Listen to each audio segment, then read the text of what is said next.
Meron pong kasabihan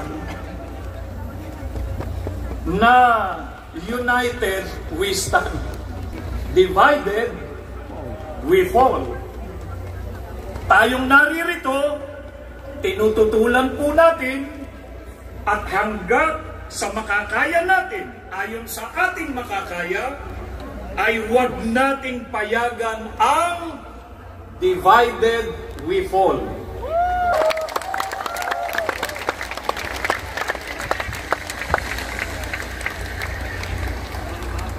Tandaan po natin, mga kababayan, kapag ka nagtalo-talo ang mga nasa pamahalaan, ang apektado ay taong bayan.